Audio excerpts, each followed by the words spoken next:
7ই September থেকে 8ই September ভোর অবধি আমরা উইটনেস করব সেই বিরল দৃশ্য ব্লাড মুন লুনার এক্লিপস। সময়টা মনে রাখুন, রাত 8:58-তে শুরু হচ্ছে পেনাম্বরা, তারপর 9:58-তে পার্শিয়াল এক্লিপস, আর আসল খেলা 11টা থেকে রাত 12:22 পর্যন্ত। পুরো লাল হয়ে যাবে চাঁদ, শেষ হবে রাত 2:25। এবার প্রশ্ন, এই গ্রহণ আপনার রাশির জন্য কি বার্তা আনছে? আমি দিব্যশ্রী, চলুন দেখে নিই 12 রাশির আলাদা আলাদা ভাবে কি। মেষ রাশির জন্য বলছি, আপনাদের জন্য এই গ্রহণ মানে নিজের ক্যারিয়ার নিয়ে বড় সিদ্ধান্ত, পুরনো কাজ ছেড়ে নতুন পথে হাঁটার সাহস আসবে।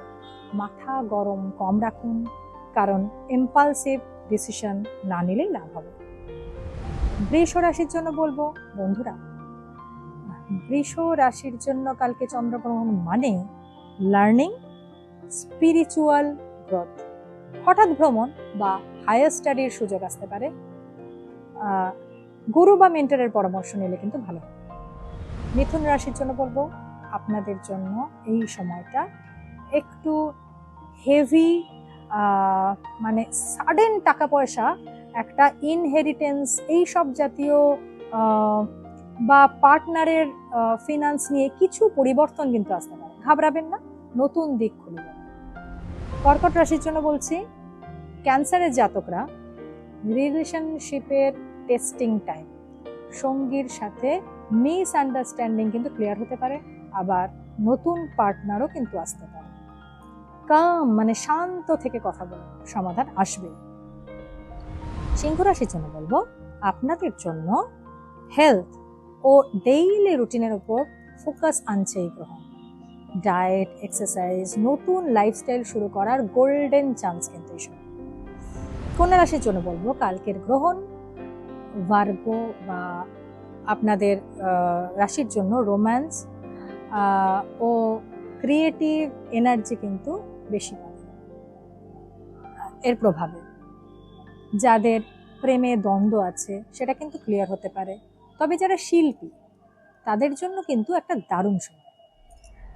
তুলা বা লিব্রাদের জন্য বলবো, ফ্যামিলি ও হোম ফ্রন্টের পরিবর্তন হতে পারে, বাড়িতে নতুন দায়িত্ব আসতে পারে।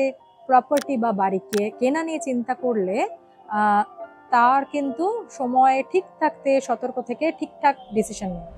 স্করপিওদের কমিউনিকেশন ও শর্ট ট্রাভেল বেশি হবে। ভাই বোনদের সাথে বন্ড মজবুত হবে। লেখালেখি বা মিডিয়া সেকশনে যারা কাজ করেন তাদের জন্য কিন্তু এটা সুপার সুযোগ। ধনু রাশির জন্য বলবো, আপনাদের এই সময় মানি সেক্টর কিন্তু অ্যাক্টিভেট হচ্ছে, ইনকাম সোর্স কিন্তু বাড়বে, নতুন কাজ বা নতুন আর্নিং কিন্তু আসবে, খুলবে। এবার বলবো, হঠাৎ খরচও কিন্তু বাড়তে পারে, সেদিকে সতর্ক থাকুন। ক্যাপ্রিকর্ন বা মকরদের জন্য এই গ্রহণ নিজের পার্সোনালিটি, লুক এবং লাইফ প্যাথ নিয়ে একটা পরিবর্তন আসার সময়, নতুন কিছু শুরু করার স্ট্রং আর্চ কিন্তু আপনারা পাবেন। কুম্ভ রাশির জন্য বলবো, আপনার জন্য কাল ইন্ট্রোস্পেকশনের সময়। পুরনো অভিমান, ভুল, দ্বন্দ্ব এসব ছেড়ে দিন, দিয়ে মেডিটেশন করুন, দারুণ পিস পাবেন।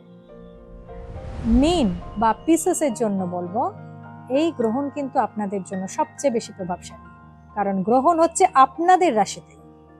হিডেন ট্রুথ কিন্তু সামনে আসবে, বন্ধুরা বা সোসাইটির সাথে নতুন সংযোগ ঘটবে, নিজের ইনটিউশন কিন্তু এখানে বাড়বে, সেই কথাই শুনুন। শেষে বলবো, প্রতিটি রাশির জন্যই এই গ্রহণ মানে আলাদা আলাদা বার্তা, ভয় পাবেন না। চন্দ্রগ্রহণ হলো ইউনিভার্সের রিসেট বাটন, যে আগে বলেছি।